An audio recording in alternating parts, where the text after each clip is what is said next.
Muito boa noite, pessoal. Hoje nós vamos dar continuidade à nossa programação dessa Semana Santa, uma programação especial para uma semana para lá de especial. Hoje, esse momento agora, a gente traz à memória toda a lembrança, né, do ápice da nossa salvação. Nós trazemos aqui o sacrifício de Cristo, o seu martírio, como sendo o ponto alto da fé cristã. No dia como um dia de hoje, sexta-feira, quando Jesus foi preso, julgado, condenado, torturado, ele foi morto numa cruz.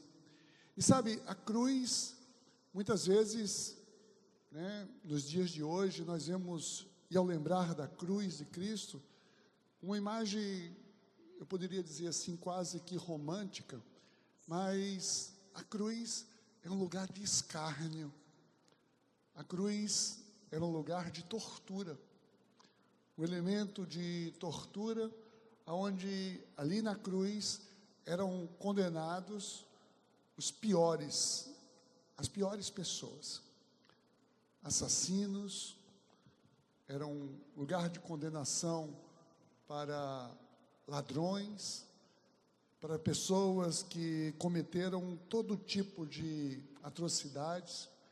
Então, era colocado na cruz para que fosse humilhado, para que fosse exposto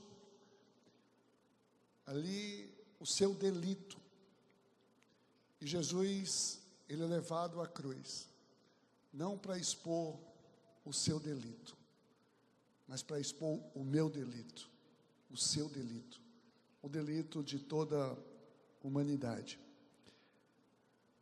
Quando nós trazemos a reflexão sobre o que aconteceu na cruz, e nós talvez não teríamos tempo suficiente para falar tudo o que a cruz simbolizou. A cruz traz um reflexo que perdura até os dias de hoje, mas queremos aqui de uma maneira reflexiva acerca de 7 expressões emblemáticas que estão relatadas nas Escrituras, que Jesus pronunciou essas expressões e ficaram conhecidas como as 7 últimas palavras na cruz. Queremos que todos tenham um tempo de reflexão. Eu quero encorajar a todos a se colocarem diante da cena, diante do momento, e que hoje a cruz, a gente pudesse enxergar a cruz como um espelho. E na cruz a gente se vê. Nós vamos fazer da seguinte maneira, hoje. Nós teremos sempre um momento de canção para processamento. Nós teremos uma palavra, uma reflexão sobre cada uma das palavras. E sempre ao final de cada palavra, um tempo para processamento, para que a gente possa se encontrar em cada uma daquelas palavras. Então eu quero orar com você nesse momento. Pai, em nome de Jesus, aqui estamos, Senhor, para tributar gratidão, porque Tu se importaste com cada um de nós, indo às últimas consequências através de Jesus. Então, Senhor, não permite que enxerguemos a morte de Cristo como um evento do passado, diminuindo a sua importância.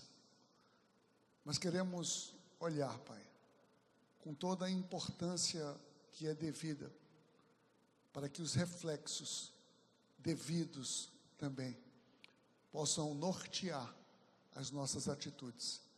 Dai-nos, Senhor Deus, hoje uma noite na Tua presença, em nome de Jesus, amém.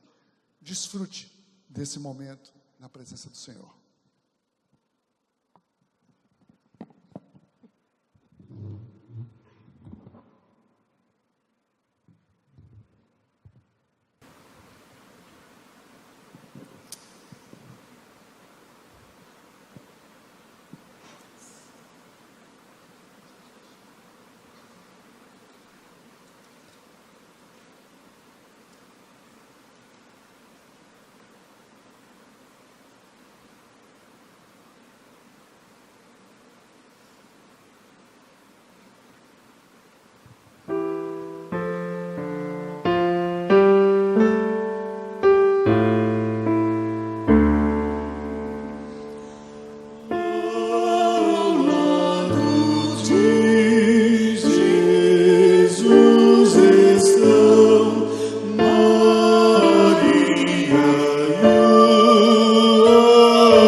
primeira palavra é: Pai, perdoa-lhes, eles não sabem o que fazem. Essa passagem está lá em Lucas, no capítulo 23, versículos 33 e 34, que fala assim: quando chegaram ao lugar chamado Caveira, ali o crucificaram com os criminosos à sua direita e o outro à sua esquerda. E Jesus disse: Pai, perdoa-lhes, pois não sabem o que estão fazendo. Então eles dividiram as roupas dele, tirando sortes. Essa primeira palavra da cruz, nessa primeira palavra, Jesus já apresenta talvez uma das maiores faces de Deus, que é o amor. O amor que foge completamente da nossa limitada compreensão humana, retratado através de um ato, o ato do perdão. É difícil imaginar tudo o que o Messias sofreu até a crucificação. Açoites violentos, humilhação, o desprezo de muitos que queriam vê-lo morto. Mas Jesus se manteve firme no seu propósito, mesmo sendo o maior de todos os injustiçados. Em meio a uma dor imensa, física e espiritual, com uma coroa de espinhos na cabeça e pregos atravessando as mãos, ainda havia força e suspiro para clamar ao Pai. Aí tente vislumbrar por um minuto o que faríamos cada um de nós se estivéssemos no lugar de Jesus. Com certeza nos sentiríamos injustiçados e amaldiçoaríamos os nossos algozes. Mas Cristo bradou palavras de misericórdia que tem muito a nos ensinar e a nos transformar. Pai, perdoa-lhes, eles não sabem o que fazem. Eu não sei o que você já passou na sua vida, ou talvez passe atualmente. Quantas injustiças talvez você já tenha sofrido e até mesmo tenha cometido também, somos humanos. Quando agimos sozinhos, sobretudo por nossa conta própria, sem conexão com o Pai, nós somos suscetíveis a isso. Afinal, quando o Evangelho ele não é o nosso guia, nem o amor de Deus nossa referência, com certeza nós não sabemos o que fazemos. Guardas romanos, autoridades e todas as pessoas que condenavam Jesus não viram ser tomado por um ódio e uma ira. Atitudes normais, talvez minha e sua, de seres humanos. Em contrapartida, eles foram alvos de um perdão sobrenatural, que quando compreendido, tem um enorme poder de refazer destinos. A boa notícia para hoje é que o mesmo olhar de misericórdia do Senhor, através de Jesus, para aqueles que estavam ao pé da cruz há 2000 anos atrás, está sobre cada um de nós nesse exato momento. A mesma misericórdia. A mágoa e o ressentimento que você pode estar vivendo nesse momento, pode até ter razão, até algum grau de razão. E aqui não cabe julgamento algum da minha parte. Mas entenda, Jesus ele quer trocar toda a angústia que você está sentindo por uma paz que excede todo entendimento e libertá-lo de sentimentos escravizadores. Essa é a força do perdão. Não porque você ou eu mereçamos, hipótese alguma. Perdão é pura graça manifesta pelo amor de Deus que está nos céus. Um gesto dele para dizer que sua vida tem um valor incalculável como filho e como filha. E ela não é mensurada por vacilos ou circunstâncias infelizes. Olhe para a cruz e ouça Jesus lhe dizendo, como se você estivesse lá: Pai, perdoa. Aproprie-se desse perdão. Examine-se também sobre como tenho perdoado ao meu próximo. como eu tenho feito a minha parte também no dia a dia da minha vida. É certo que nós não podemos voltar atrás a fatos passados e alterar as rotas e as circunstâncias, mas a graça derramada por Jesus nos dá possibilidades para que possamos construir, sim, novas rotas de felicidade. Olhe para a cruz. A dinâmica do perdão, ela é materializada em corações abertos a mudanças, em mentes dispostas ao arrependimento e em almas que anseiam por mais da presença do Senhor. Feche seus olhos nesse momento. Tente imaginar esse seu olhar para a cruz e reflita como você tem vivenciado o perdão na sua vida. Como você tem perdoado o seu próximo, como você tem perdoado a si mesmo, o quanto você tem vivenciado o perdão de Deus para a sua vida. Deus, obrigado, Senhor, por tamanho amor e misericórdia. Seja quando não sabíamos o que fazíamos, ou ainda quando fazemos conscientemente o que te desagrada. Te louvamos, Senhor, por cada gota de sangue derramada na cruz, que nos purifica de todo pecado, mediante teu Filho Jesus. Perdoa as nossas dívidas e nos ensina, Senhor, a perdoar os nossos devedores, mesmo que seja 70 vezes 7. Obrigado pelo teu amor derramado em nós, em nome de Jesus. Amém.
A segunda palavra de Jesus na cruz diz: em verdade vos digo que hoje estarás comigo no paraíso.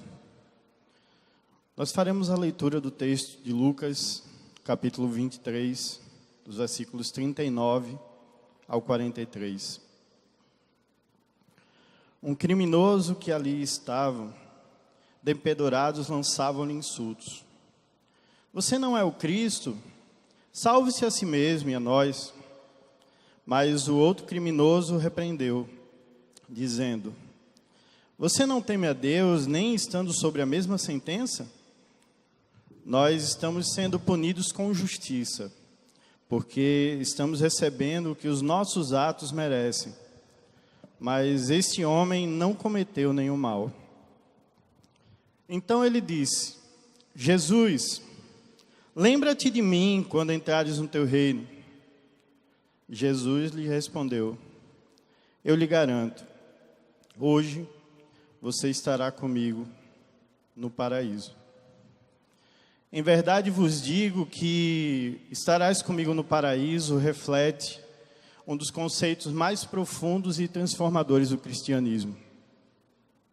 Ele se refere ao amor e à misericórdia de Deus, que são oferecidos gratuitamente a todos os seres humanos, independentemente do que fazemos ou independentemente de merecimento.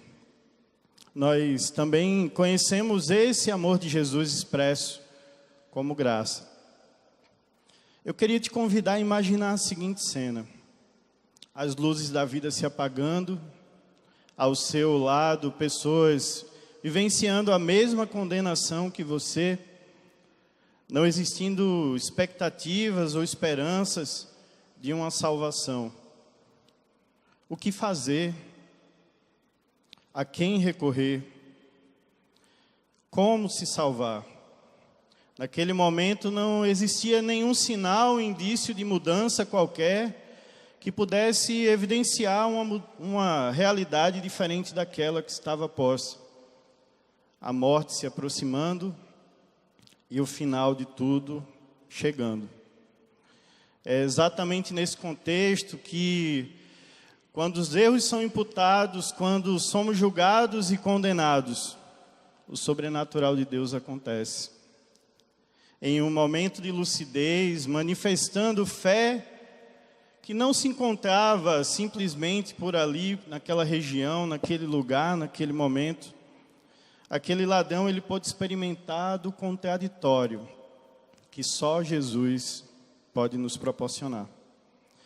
Em verdade vos digo que ainda hoje estará comigo no paraíso, ratifica o plano redentor de Deus para a humanidade. Ele ratifica a salvação e a reconciliação com o Pai.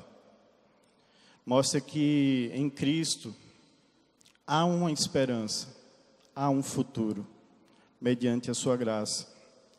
A graça de Jesus não está acessível à nossa compreensão humana. Nós somos limitados para entender o que Jesus ele busca fazer através do seu infinito amor, porque é algo incondicional. Não existe condição para receber esse amor de Deus. E quem costumeiramente daria algo de bom para alguém que lhe fez mal? A graça presente e gratuito de Deus não pode ser comprada. Jesus não oferece em função de algum benefício, não existe barganha, não é uma troca. Porque a graça é dada justamente porque Ele é amor. Deus é amor. Pois vocês são salvos pela graça, por meio da fé. Isso não vem de vocês, é dom de Deus, não por obras, para que ninguém se glorie, diz o texto de Efésios. Em 1 João 4,19 diz que nós o amamos, porque Ele nos amou primeiro. A graça de Jesus, ela é ilimitada, ela não possui limites. Ela pode te alcançar em qualquer momento, a qualquer tempo, em qualquer lugar. Como seres humanos limitados que nós somos, nós temos a tendência de colocar condicionantes a tudo que fazemos. Muitas vezes o bem só vem por meio de uma condição, o amor só é dado por meio de uma condição, os recursos são destinados por meio de uma condição. E acabamos acreditando no engano de achar que Deus ele age assim conosco também. Porém, o que a Bíblia nos ensina e nos encoraja a fazer é buscar ajuda nele. Assim, aproximemo-nos do trono da graça com toda confiança, a fim de recebermos misericórdia e encontrarmos graça que nos ajude no momento da necessidade. Diz o texto de Hebreus. Em Lamentações 3, 22 e 23, diz que graças ao grande amor do Senhor é que nós não somos consumidos, pois as suas misericórdias são inesgotáveis e elas renovam-se a cada manhã. Grande é a sua fidelidade. Em verdade vos digo que ainda hoje estarás comigo no paraíso, evidencia o caráter de Cristo. Somente alguém com a essência de amor, alguém que tem bondade sem fim, poderia oferecer o que ele ofereceu àquele ladrão, naquele momento, naquelas circunstâncias. paz e alegria, pela certeza de que somos amados e somos aceitos por Deus. O poder transformador de Jesus, ao declarar: em verdade vos digo que ainda hoje estarás comigo no paraíso, eliminou os erros do passado, rejeitou a condenação, ofereceu uma nova perspectiva de vida. Assim como o apóstolo Paulo escreve dizendo: portanto, se alguém está em Cristo, é nova criação. As coisas antigas já passaram, eis que surgiram coisas novas. O paraíso, o lugar que Jesus ofereceu mediante a fé, tornou-se possível de forma imediata por meio da presença de Deus, mediante o sacrifício de Jesus na cruz. E isso é expresso em uma das maiores verdades bíblicas que nós conhecemos. Deus amou o mundo de tal maneira que deu o seu único Filho, para que todo aquele que nele crê não pereça, mas tenha vida eterna. Esse amor, o sacrifício, sua graça, inclui a mim e inclui a você nesse exato momento. A promessa de vida nova está disponível para todos nós, porque a graça de Deus se manifestou de forma salvadora a toda a humanidade. Assim como aconteceu com aquele ladrão, nós não precisamos estar sozinhos. Jesus, Ele mesmo nos deu essa certeza, quando fala lá em João: na casa do meu Pai há muitos aposentos. Se assim não fosse, eu vos teria dito. Do contrário, ele fala: vou preparar lugar para vocês. E quando eu for preparar lugar, voltarei e os levarei comigo, para que vocês estejam onde eu estiver. Você crê na esperança salvadora de Jesus? Eu queria te convidar a orar nesse momento. Pai, nós queremos, Senhor, te agradecer, Pai, pela tua imensa bondade, Senhor. Nós queremos te agradecer pela tua graça sem fim, pelo teu amor, pelas tuas misericórdias. Que nós possamos ser alcançados, Senhor, nesse dia de hoje, pela tua salvação. Que nós possamos ser alcançados por ti. Assim te oramos no nome de Jesus. Amém. Tenha um tempo de processamento nesse momento.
E a terceira palavra de Jesus na cruz é: mulher, eis aí teu filho, eis aí a tua mãe.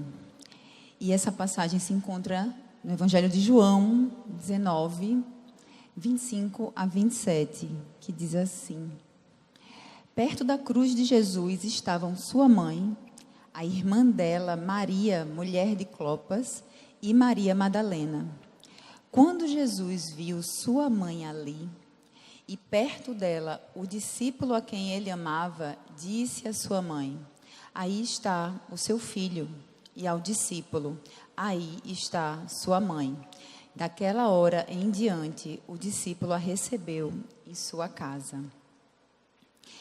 Nesse momento de dor, inimaginável, quando Jesus ele já havia expressado compaixão, perdoando os seus algozes e demonstrando, misericórdia e imenso amor pelo ladrão na cruz, ele segue aqui nos ensinando, e nos mostrando zelo, responsabilidade e acolhimento.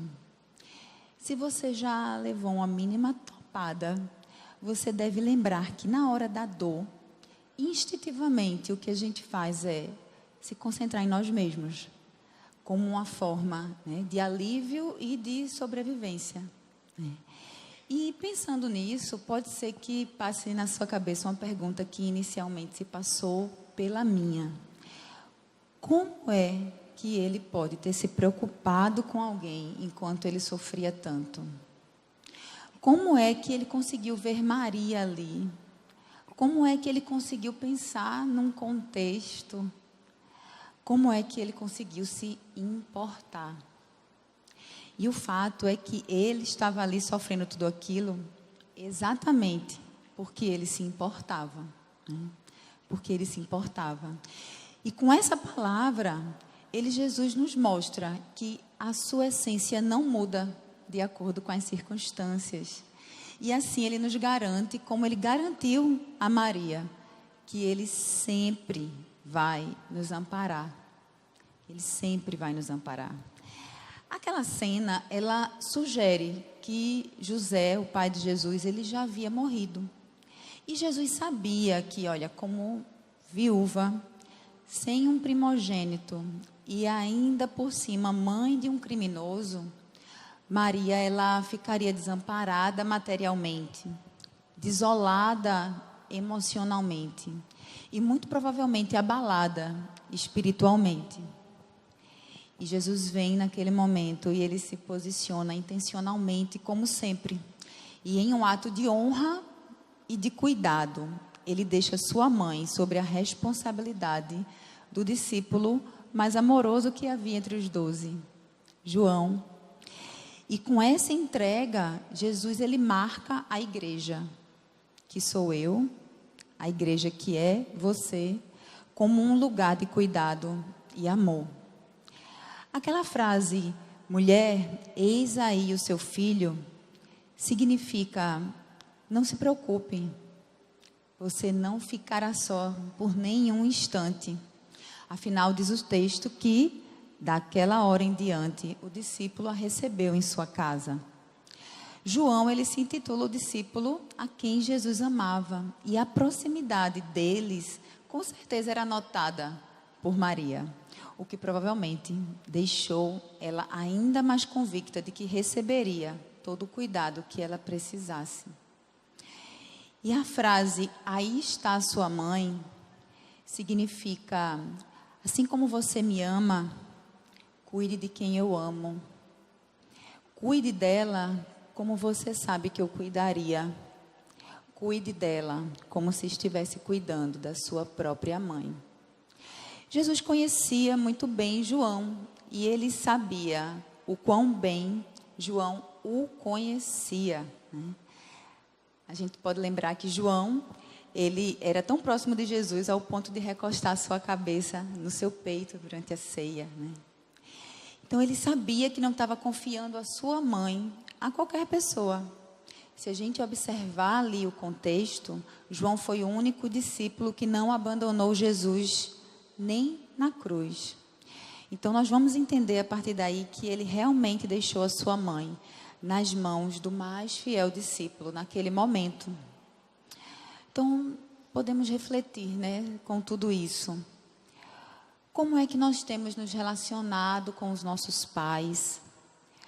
como temos nos relacionado com nossa família, como temos nos relacionado com os que estão em nossas voltas, precisando de amor e de cuidado. Que nós sempre possamos recordar que, mesmo em meio à dor e à agonia, Jesus cumpriu o importante mandamento de honrar pai e mãe, que foi posto em Êxodo 20 e depois nos lembrado por Paulo, em Efésios capítulo 6. Que assim como Jesus, nós possamos nos importar, nos preocupar e entregar o melhor para o outro. Que nós possamos ser em nossas casas zelo, responsabilidade e acolhimento ao derramarmos o amor de Jesus, a começar sobre os nossos entes mais próximos. Que nós possamos viver a verdade de que a nossa dor não nos define. E que nós possamos entender que num dia mau, nós também podemos ajudar, servir e abençoar outras vidas. Que nós possamos amar nas horas difíceis, da mesma forma que amamos nos momentos de alegria. Queria orar com você nesse momento. Pai, obrigada por nos amar em todo tempo, em toda circunstância. Obrigada porque sua essência não muda. Obrigada por podermos ter certeza de que assim como você cuidou de Maria, você cuida de nós todos os dias e também nos ajuda a cuidar de quem precisa. Nos enche, Senhor, com esse amor que faz mudar o mundo e nos faz transbordar por onde passarmos. Em nome de Jesus. Amém.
A quarta palavra da cruz é: Deus meu, por que me desamparaste? E essa palavra está em Marcos 15, 33 a 34, que diz assim: E houve trevas sobre toda a terra, do meio-dia às 3 horas da tarde. Por volta das 3 horas da tarde, Jesus bradou em alta voz: Eloi, Eloi, lama sabachthani, que significa: meu Deus, por que me abandonaste? O texto fala de um período de trevas compreendido entre a hora sexta e a hora nona, que corresponde para nós aqui entre as 12 até as 15 horas da tarde. Naquele momento, ali na cruz, Jesus bradou em alta voz. Ele soltou um grito de desespero que expressava o sentimento de abandono, de desamparo, porque ali, naquele exato momento, Jesus estava se apropriando de todo o pecado da humanidade. Ali Jesus carregava no madeiro todo o nosso pecado. E Deus, por ser santo, não poderia estar junto a Jesus, porque a santidade de Deus, ela não se mistura com o pecado. O próprio Pai desampara o Filho, a quem Ele tanto ama, para amparar a você e a mim. Jesus morreu a nossa morte, a morte que nós merecíamos, para nos dar a vida eterna. O perfeito, assumindo o lugar do imperfeito. O santo, o sem pecado, assumindo o lugar do pecador. Jesus estava ali sofrendo as dores físicas do martírio que o levaram até aquela cruz. Mas eu acredito que maior era a angústia da sua alma, carregando o peso dos nossos pecados, juntamente com o sentimento de afastamento do Pai. Romanos 6:23 diz que o salário do pecado é a morte. A paga do pecado é a morte espiritual. E Jesus experimentou essa morte espiritual e a profundidade do sentimento de separação de Deus. Justo ele que vivia em comunhão plena, em comunhão permanente, em comunhão completa. Jesus vivia em constante comunhão com o Pai, mas ali naquele momento, ele experimentava pela primeira vez em sua vida o sentimento de estar longe do Pai. A conexão entre eles foi interrompida, porque não poderia ser de outra forma. E talvez você já tenha tido esse sentimento de abandono e de solidão. Mas o fato é que Deus não abandonou Jesus, assim como Ele também não abandona você e a mim no momento do erro. O pecado, sim, faz separação entre nós e o nosso Deus. Mas Deus, em sua misericórdia, planejou esse plano perfeito,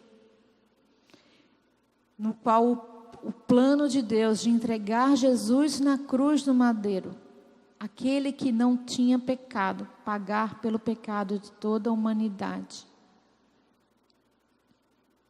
já era conhecido pelas Escrituras.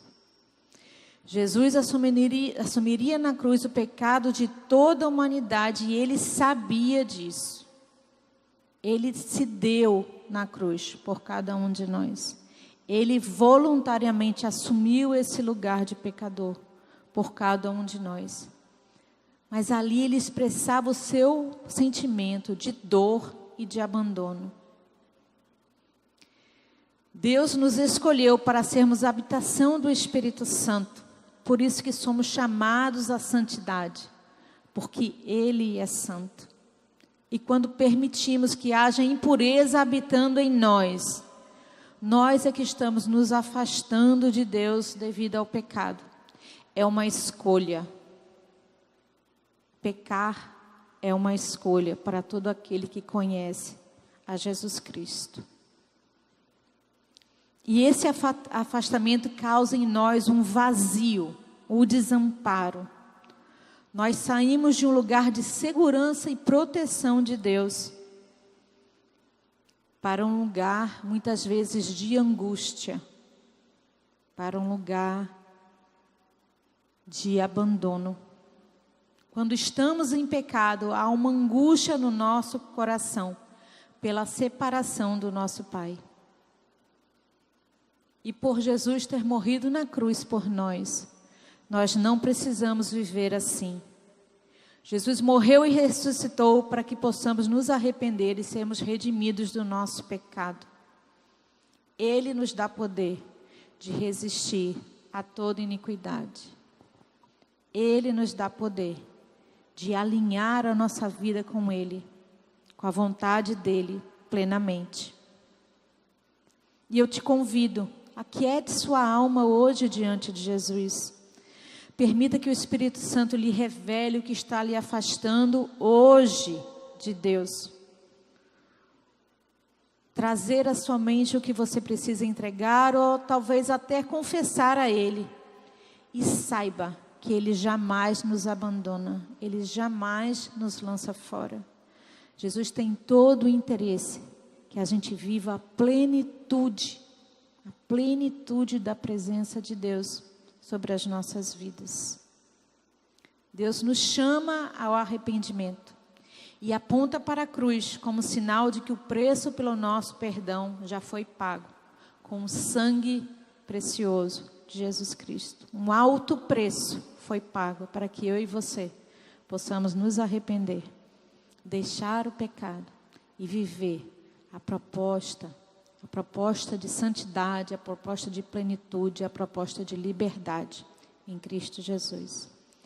Eu queria te convidar para avaliar o seu coração nesse momento.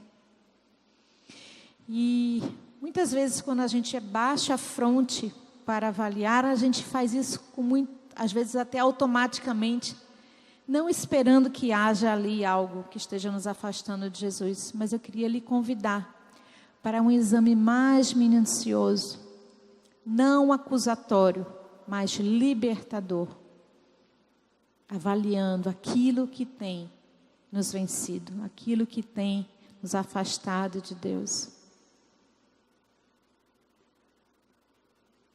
Obrigada, Jesus, obrigada pelo teu imenso perdão, Deus.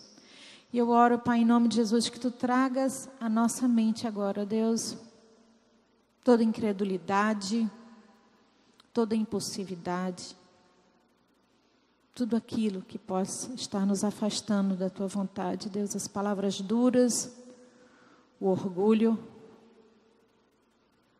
qualquer coisa, Deus, nós decidimos desde já, Senhor, abrir mão e orar para que venha ao nosso entendimento a tua vontade para as nossas vidas. No nome de Jesus, amém. Tem esse tempo de processamento diante do Senhor.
A quinta palavra, Jesus disse: tenho sede. Essa palavra está no Evangelho de João, no capítulo 19, no verso 28, diz assim: Mais tarde, sabendo que tudo estava consumado, para que a Escritura se cumprisse, Jesus disse: Tenho sede. Estava ali uma vasilha cheia de vinagre, então embeberam uma esponja nela, colocaram a esponja na ponta de um caniço de sopo e ergueram até os lábios de Jesus. Tenho sede. Certamente todos aqui, algum dia, em algum momento na sua vida, experimentou uma dor profunda. A dor, muitas vezes ela é física, a dor muitas vezes é na alma. A dor simplesmente é algo que queima, que machuca. E eu creio que quando alguém está sentindo uma dor, a única coisa que a pessoa pensa e deseja naquele momento é tão somente parar de sentir a dor.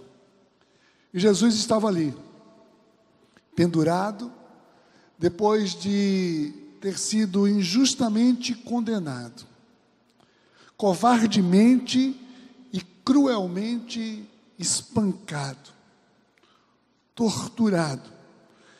Seu corpo estava dilacerado por chibatadas, sua cabeça tinha sido cravada uma coroa de espinhos, e sinceramente eu não consigo imaginar a profundidade dessa dor e desse sofrimento. E é justamente num cenário desse, de dor, de angústia, que Jesus expressa: tenho sede. Tenho sede. Isso para mim soa como um grande paradoxo. Ele que auto se apresentou como sendo a água da vida, aquele que a quem viesse a ele jamais teria sede. E é justamente no momento de profunda dor, de sofrimento, e eu não consigo entender como é que um pouco de água pode ser o desejo de alguém naquela situação. Vimos que Jesus, ao se apropriar do nosso pecado, sentiu o desamparo do Pai. E a verdade é que o desamparo resseca a alma. Jesus tinha sede na alma, naquele momento. Sabe, a gente conhece a história e sabe que, em um determinado momento, Jesus foi levado ao deserto e ficou 40 dias sem beber no deserto. E aquela sede que ele passa no deserto era a preparação para uma jornada de redenção. Agora, ele está aqui consumando esse plano de salvação, de redenção, e Jesus tinha sede. Eu creio que Jesus tinha sede de consumar tudo isso. Jesus tinha sede de cumprir a sua missão. Jesus tinha sede de voltar ao Pai. Sabe, no Evangelho de João, no capítulo 6, no verso 38, certa vez Jesus disse: Pois desci do céu não para fazer a minha vontade, mas para fazer a vontade daquele que me enviou. Jesus não estava naquela cruz de maneira aleatória. Existiam profecias sobre aquilo. O salmista, no Salmo 22, versículo 15, de maneira profética, disse: Meu vigor secou-se como um caco de barro, e a minha língua gruda no céu da boca. Deixaste-me no pó, à beira da morte. No Salmo 69, no verso 21, tem assim: E para matar minha sede, deram-me vinagre. Jesus estava sim com sede. Jesus tinha sede de justiça. Jesus tinha sede de salvação para os perdidos. Jesus quer que cada um de nós tenhamos sede. De que é que você tem sede? Sabe, no final dos últimos versículos da Bíblia, o Senhor faz um chamado. Ele diz, no verso 6 de Apocalipse 21, diz: quem tiver sede, darei de beber gratuitamente da fonte da água da vida. E no versículo 17, em Apocalipse 22, diz: vem, quem tiver sede, venha, e quem quiser, beba de graça da água da vida. O Senhor chama hoje eu e você para termos sede, para desejarmos aquilo que Ele deseja. Eu quero te convidar nesse momento a que a gente possa ver na sede de Jesus em meio ao sofrimento. Definitivamente não era uma sede de uma água, era uma sede para trazer vida para mim, vida para você. Que tenhamos nós também sede na nossa missão, que tenhamos um desejo insaciável de cumprir a vontade do Pai. Pai, em nome de Jesus, traz a cada um de nós um coração que se importa. Traz a cada um de nós, Pai, não viver de maneira superficial, mas na profundidade da Tua vontade. Queremos cumprir todo o nosso propósito ao qual Tu nos chamaste, para a glória do nome de Jesus. Amém.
A sexta palavra da cruz está consumado.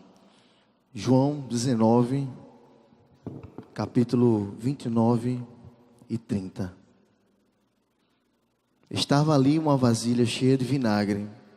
Então embeberam uma esponja nela, colocaram a esponja na ponta de um caniço de sopo e a ergueram até os lábios de Jesus.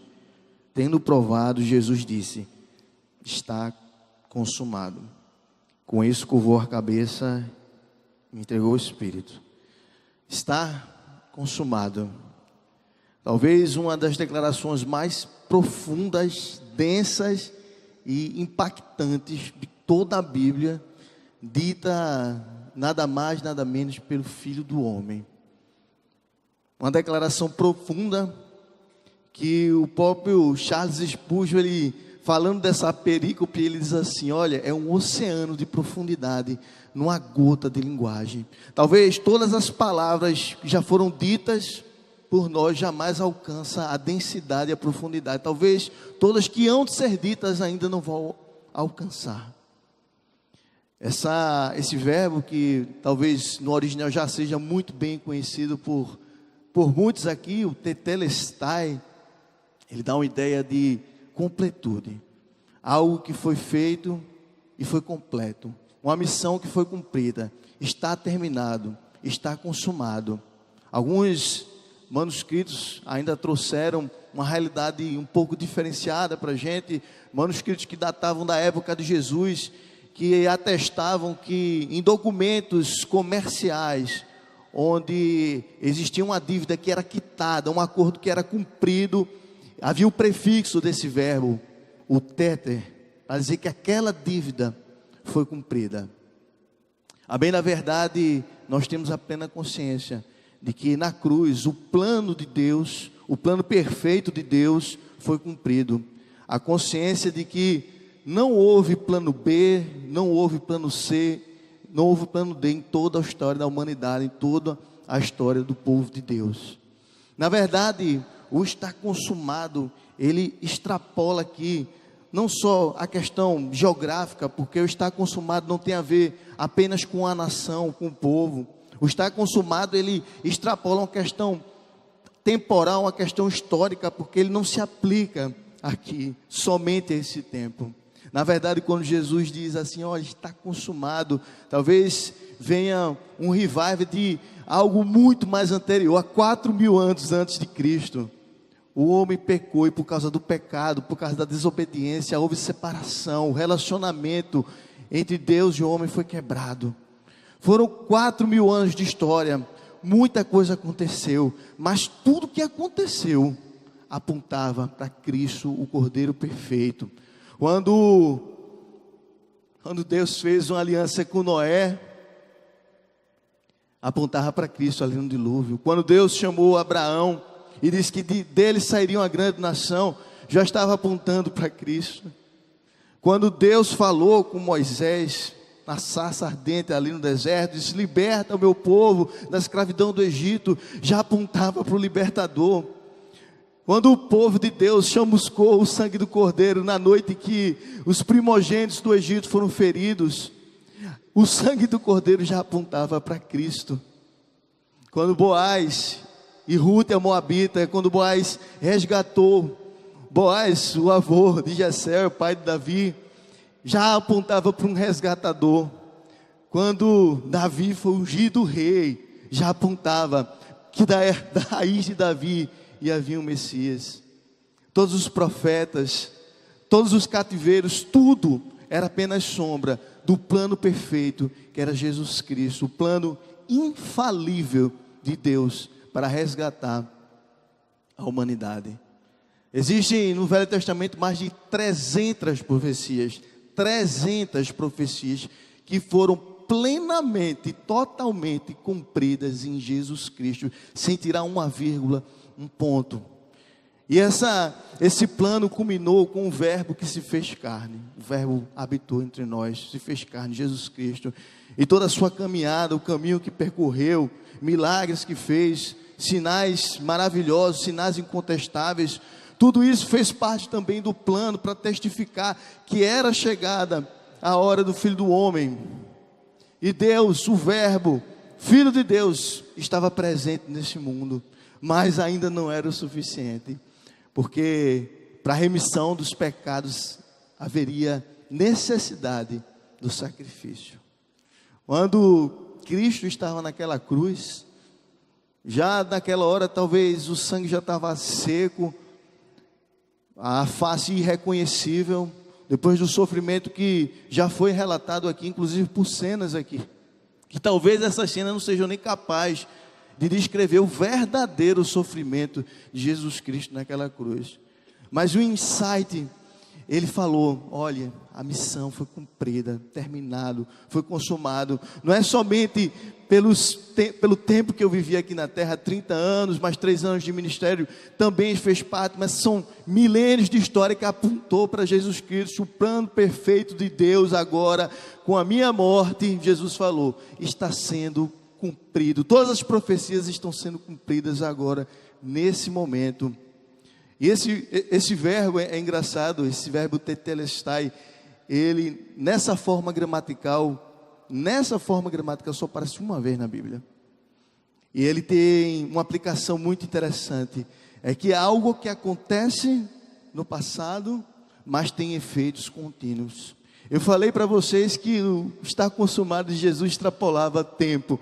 Extrapola, porque ele tem efeitos contínuos até hoje nas nossas vidas e vai ter até a eternidade, até a consumação dos séculos. O estar consumado, o plano perfeito de Deus, não teve efeito somente ali na cruz. Ele tem efeito até os dias de hoje, porque a nossa fé está firmada no plano perfeito de Deus, que foi consumado na crucificação de Jesus. Eu acho que o que nós podemos fazer diante de tão tremenda passagem, de tão tremenda afirmação, é nos prostrarmos, colocarmos o nosso rosto no chão e reconhecer tamanho feito, milagre nas nossas vidas. Um grande evangelista, Alexander Wooden, uma vez foi intimado a conversar com um jovem, e o jovem estava desesperado, disse assim: Alexander, olha, o que é que eu preciso fazer para ser salvo? Aí ele fez: olha, você chegou atrasado. O jovem ficou desesperado e disse assim: mas como assim? Eu não posso ser mais salvo, eu não posso fazer mais nada para ser salvo. Ele disse: calma, o que precisava ser para ser salvo já foi feito. O que cabe a você agora é dar uma resposta. Você quer crer? Eu acho que esse é o convite que Deus está fazendo para a gente essa noite. Você quer crer? Você quer abandonar a incredulidade e entender que o plano perfeito de Deus está feito, está consumado, nos atinge até hoje, e é por isso que nós podemos nos relacionar dessa forma. A morte de Cristo trouxe um novo período, inaugurou um novo período de relacionamento com Deus. E hoje Deus, assim como aquele evangelista falou para aquele jovem, talvez esteja perguntando aqui essa noite: você crê? Qual é a resposta diante disso? Você vai crer? Abandone a sua incredulidade. Abaixe tua cabeça. Senhor Deus, Pai amado, o que faríamos diante de uma declaração tão perfeita, tão grande? O próprio Filho do Homem dizendo que o plano de Deus está consumado, terminado. As profecias foram cumpridas. O que nós podemos fazer, Deus, é nos colocarmos na Tua presença, Senhor, abandonando toda incredulidade, Deus, e colocando toda a nossa fé, todo o nosso amor aos pés do autor e consumador da nossa fé, Jesus Cristo. Obrigado, Senhor, porque o Teu plano é infalível, o Teu plano não falha, o Teu plano nos alcança, e nós podemos com todo vigor dizer: está terminado, o Seu plano foi feito, foi consumado. Muito obrigado, Senhor, em nome de Jesus, amém. Tem um tempo de processamento.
E a 7ª palavra é: Pai, nas tuas mãos eu entrego o meu espírito. Em Lucas 23, 44 e 46 diz o seguinte: Já era quase meio-dia e trevas cobriam toda a terra até as 3 da tarde. O sol deixara de brilhar e o véu do santuário rasgou-se ao meio. Jesus bradou em alta voz: Pai, nas tuas mãos eu entrego o meu espírito. Tendo dito isso, expirou. Apesar de tudo que Jesus sofreu, apesar de toda rejeição, de toda violência, de toda injustiça, de todo desprezo que ele recebeu, Jesus não esqueceu quem ele era. Ele não esqueceu de quem ele conhecia e do Pai que ele tinha. A identidade de Jesus não mudou diante das circunstâncias. E nesse momento, ele brada em alta voz: Pai, nas tuas mãos eu entrego o meu espírito. Nessa palavra, Jesus nos ensina que nós podemos ter a certeza, a convicção, da mesma forma como Paulo falou, que nós não vivemos pelo que vemos, mas vivemos pelo que cremos. Jesus conhecia o Pai dele. Não importava o que estava acontecendo, ou o que ele estava sentindo, ou o que ele estava passando. Tudo aquilo era real. Tudo aquilo estava acontecendo, tudo aquilo doía profundamente, a ponto de dar desespero. Mas, ainda assim, não significava que representava o que o Pai dele era. A certeza da morte física, para vários cristãos, assim como foi para Jesus, a morte deve ser a certeza de um cumprimento de uma promessa. Para alguns cristãos, assim, a certeza da morte física não é o fim. É o que Deus nos conduz para a morte, que traz sossego à alma. Muitos hoje em dia vivem atormentados. Atormentados com medo da morte, atormentados com medo do futuro, atormentados com medo de como vão pagar as contas, atormentados com medo da noite que chega e que eu não vou conseguir dormir, atormentados com o meu futuro. Não é essa a vida eterna que Jesus conquistou para você. Não foi isso que Jesus conquistou para você. A vida eterna, de uma vida de futuro, sim. De uma vida após a morte, sim. Mas a vida eterna que Jesus conquistou é uma vida em abundância para nós que estamos aqui hoje. Não temos que viver pelo que vemos, não temos que viver pelo que sentimos, mas precisamos viver pelaquilo que cremos. A nossa realidade, a sua realidade, não diminui o tamanho do seu Pai na sua vida. Quando vivemos sobre essa nova dimensão, a dimensão daqueles que escolhem por Jesus, nós o veremos face a face. Como diz em Eclesiastes 12:7, então o nosso corpo voltará ao pó da terra, de onde veio, e o nosso espírito voltará para Deus que o deu. Essa é a certeza que nós precisamos ter no nosso coração. Nós também, seguindo o seu exemplo, estamos cumprindo a nossa missão. Depois que Jesus falou que estava consumado, ele pôde entregar o Espírito dele para aquele que deu o próprio Espírito. Em Efésios 2:8 diz o seguinte: pois pela graça vocês são salvos, por meio da fé. Isso não vem de vocês, é dom de Deus, não por obras, para que ninguém se glorie. A vida em abundância que Deus prometeu para cada um dos seus filhos não depende do que você tem feito, não depende de quem você é, não depende do que você tem dito, mas depende desse sacrifício imensurável que foi conquistado na cruz. É por meio da fé que nós devemos entregar o nosso espírito. É por meio da fé que devemos escolher em quem nós acreditamos, independente do que você esteja vivendo. E agora, eu queria te perguntar essa noite: você tem confiança no seu destino após a morte? Você tem confiança em quem provê o seu futuro? Você tem confiança em quem dita o seu caminho? Você tem confiança em quem te provê financeiramente? Você tem confiança em quem cuida da saúde dos seus filhos?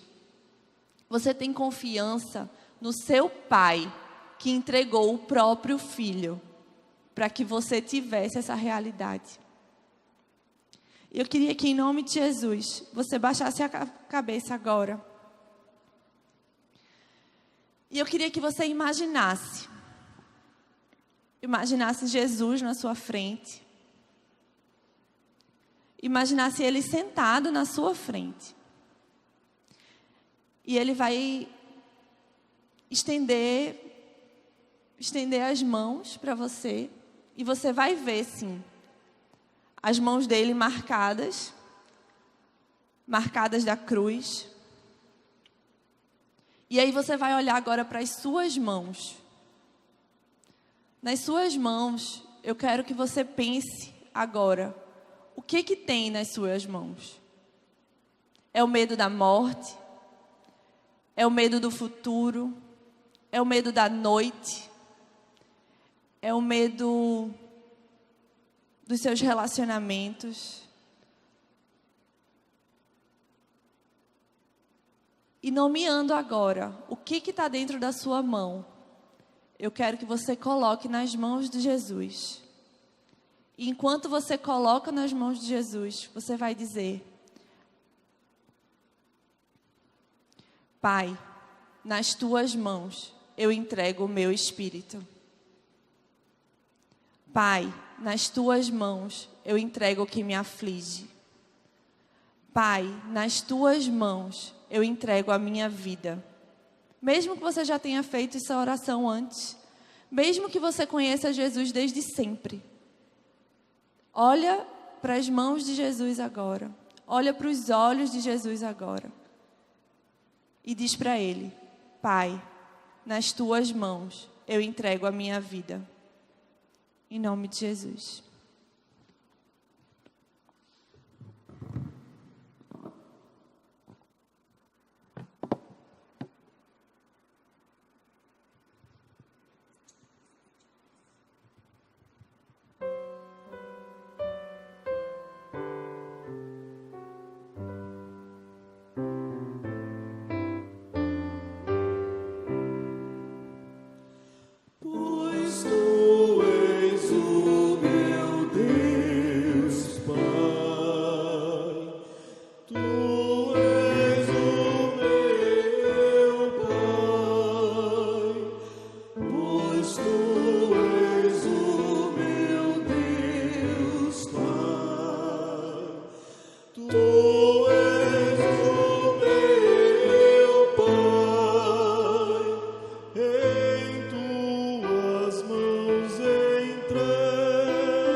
No Evangelho de Mateus, no capítulo 27, a partir do verso 51, diz assim: Naquele momento, o véu do santuário rasgou-se em duas partes, de alto a baixo. A terra tremeu e as rochas se partiram. Os sepulcros se abriram e os corpos de muitos santos que tinham morrido foram ressuscitados. E saindo dos sepulcros, depois da ressurreição de Jesus, entraram na cidade santa e apareceram a muitos. Quando o centurião e os que com ele vigiavam a Jesus viram o terremoto e tudo o que havia acontecido, ficaram aterrorizados e exclamaram: verdadeiramente este era o Filho de Deus. O templo judaico tinha um grande véu que fazia separação entre o lugar comum e o lugar chamado Santo dos Santos. E ali, naquele lugar, Santos dos Santos, era um lugar conhecido como a presença de Deus. Ali estava a Arca da Aliança e somente o sumo sacerdote, como mediador, podia chegar até a presença de Deus. Jesus, que em toda a sua trajetória sempre condenou a religiosidade carregada de hipocrisias, cumpre a sua missão na terra e agora estabelece a religião, a verdadeira religião. Religião vem de uma palavra no latim que significa religação, religare. Religare é uma religação. Jesus veio para nos religar. Nós que estávamos afastados de Deus pelo pecado, agora nós somos religados ao Pai. No momento da crucificação, diz que o véu do templo foi rasgado de cima a baixo, como que simbolizasse que o próprio Deus, lá de cima, rasga toda a separação. Em Cristo, agora nós vivemos um livre acesso ao Pai. O apóstolo Paulo, escrevendo a Timóteo, no capítulo 2 da sua primeira carta, no verso 5, diz: porque há um só Deus e um mediador entre Deus e os homens, Cristo Jesus, homem. Não existe mais necessidade de sumo sacerdote ou outro intermediário qualquer. Cristo inaugurou um novo e vivo caminho. Lembra, o próprio Jesus, ele havia se definido lá em João 14,6. Jesus disse: eu sou o caminho, eu sou a verdade e a vida, e ninguém vem ao Pai se não for por mim. Jesus providenciou tudo o que ele fez, foi para que nós tivéssemos acesso ao Pai. Não podemos negligenciar o sacrifício de Cristo.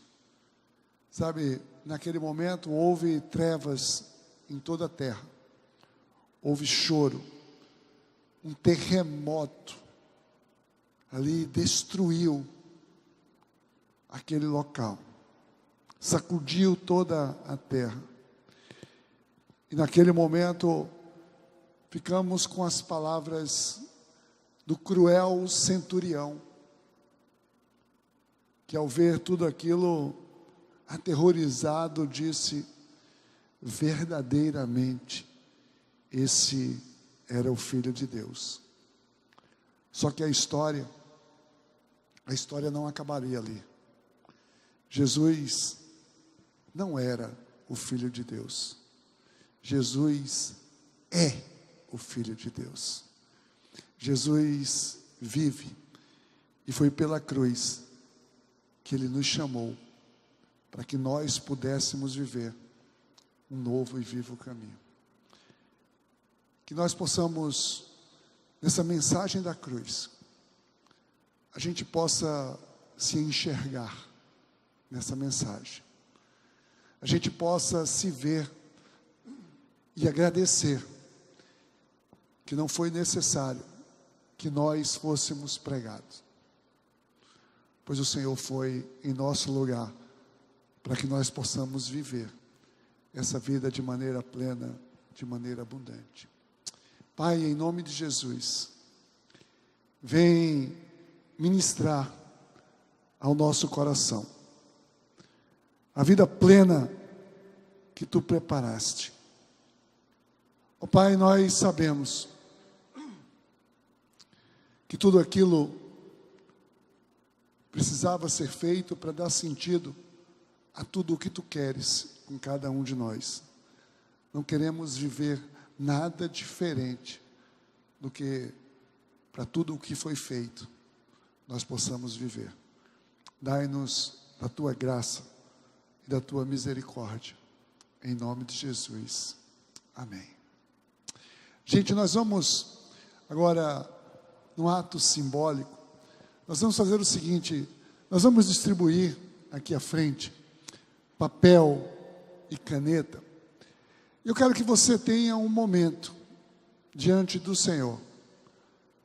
E sabe, a palavra diz que nós fomos crucificados juntamente com Cristo. O que é que você tem a colocar aos pés da cruz? Eu vou ler um texto aqui do profeta Isaías, que ele diz assim, Isaías 53: certamente ele tomou sobre si as nossas enfermidades, e sobre si levou as nossas doenças. Contudo, nós o consideramos castigado por Deus, atingido e afligido.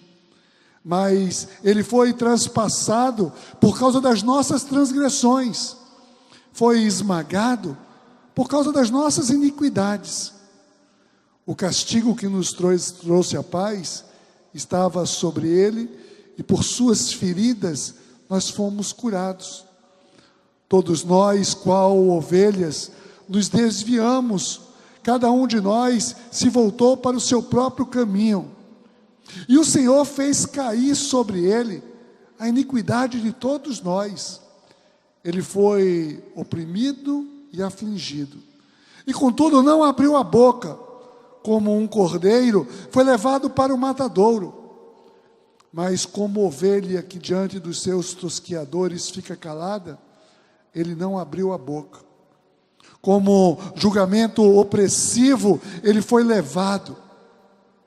E quem pode falar dos seus descendentes?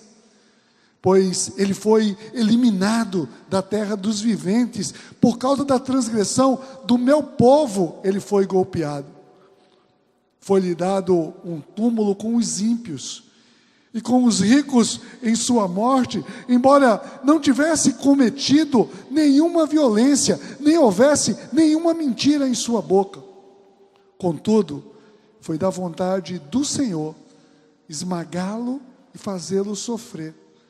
E embora o Senhor tenha feito da vida dele uma oferta pela culpa, ele verá a sua prole e prolongará seus dias, e a vontade do Senhor prosperará em sua mão.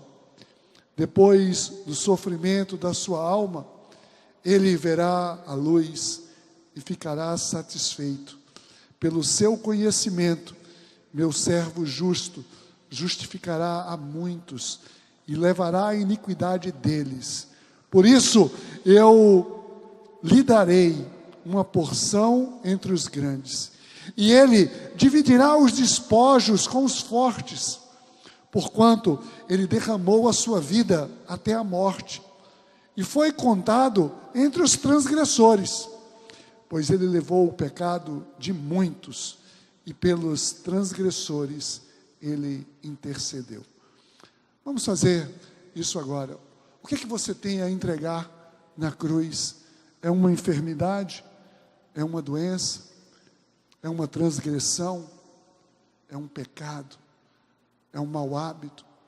É um desvio qualquer daquilo que o Senhor preparou para a sua vida? Tenha esse tempo agora, escreva. E quando escrever, venha ali, na mesa tem uma cesta, aos pés da cruz. Deixe ali, aos pés da cruz. E na descida, quando você descer, você passa aqui então, nós vamos ter uma estação onde você simbolicamente vai ganhar em seu punho a marca da cruz. Vamos fazer isso, então, em contemplação, em adoração ao Senhor.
da glória hei de ter. Sim, eu amo a mensagem da cruz, até morrer eu a vou proclamar. Levarei eu também minha cruz, até por uma coroa tocar. Rude cruz se erigiu, dela dia fugir, como emblema de vergonha e dor. Sim, eu amo essa cruz, porque nela Jesus deu a vida por mim negou. Sim, eu amo a mensagem da cruz, de morrer eu a vou proclamar. Levarei eu também minha cruz, uma coroa trocar.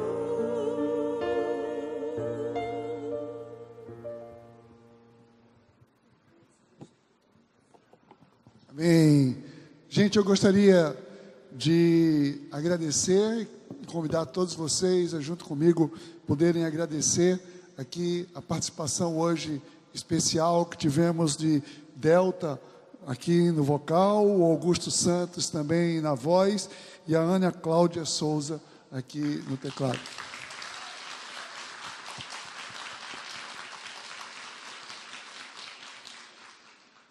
Eu queria passar um vídeo agora, brevemente, que a gente pudesse aqui, esteja atento a esse vídeo agora. It's Friday. Jesus is praying. Peter's asleeping. Judas is betraying. But Sunday's coming. It's Friday. Pilate's struggling. The council is conspiring. The crowd is vilifying. They don't even know that Sunday's coming. It's Friday. The disciples are running like sheep without a shepherd. Mary's crying. Peter is denying. But they don't know that Sundays are coming. It's Friday. The Romans beat my Jesus. They robe him in scarlet. They crown him with thorns. But they don't know that Sunday's coming. It's Friday. See Jesus walking to Calvary. His blood dripping. His body stumbling. And his spirit's burdened. But you see, it's only Friday. Sunday's coming. It's Friday. The world's winning. People are sinning. And evil's grinning. It's Friday. The soldiers nailed my Savior's hands to the cross. They nailed my Savior's feet to the cross. And then they raised him up next to criminals. It's Friday. But let me tell you something. Sunday's coming. It's Friday. The disciples are questioning what has happened to their king. And the Pharisees are celebrating that their scheming has been achieved. But they don't know It's only Friday. Sunday's coming. It's Friday. He's hanging on the cross, feeling forsaken by his Father, left alone and dying. Can nobody save him? Oh, it's Friday, but Sunday's coming. It's Friday. The earth trembles. The sky grows dark. My King yields his spirit. It's Friday. Hope is lost. Death has won. Sin has conquered. And Satan's just a laughing. It's Friday. Jesus is buried. A soldier stands guard, and a rock is rolled into place. But it's Friday. It is only Friday. Sunday is a coming.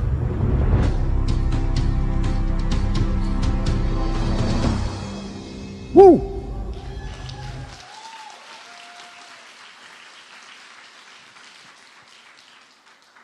Hoje é sexta-feira, mas domingo está chegando.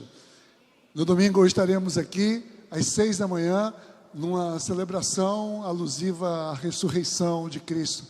Quero convidar a todos, quero encorajar a todos a estarem aqui no próximo domingo, às 6 da manhã, no culto da ressurreição, e na sequência nós vamos ter aqui em comunhão, um café da manhã. Vamos ficar de pé, todos nesse momento. Pai, muito obrigado, Senhor Deus, por plano perfeito. Obrigado, Senhor Deus, porque a história não se encerrou naquela sexta-feira. Obrigado, Senhor, porque houve um domingo de ressurreição. Obrigado porque esse domingo perdura até hoje. Obrigado porque Jesus vive, está entre nós. Obrigado por viver e ser parte de tudo isso. Que o teu amor possa invadir nossa mente e coração, para que possamos amar com base nesse amor com o qual tu nos amaste. Que a paz de Jesus Cristo traga uma paz que independe de qualquer situação, e que a direção do Espírito Santo direcione cada dia, cada decisão de cada um de nós, e que a bênção de Deus Todo-Poderoso, Pai, Filho e Espírito Santo esteja com todos nós, hoje e eternamente. Amém. Amém. Então, no próximo domingo, às 6 da manhã, temos o culto da ressurreição, às 10 horas temos o culto de Páscoa, e às 18 horas temos então o nosso alto de Páscoa. Ide na paz de Cristo, sede corajosos e fortes no testemunho do Evangelho entre todas as pessoas, servir ao Senhor com alegria, no poder do Espírito Santo. Amém.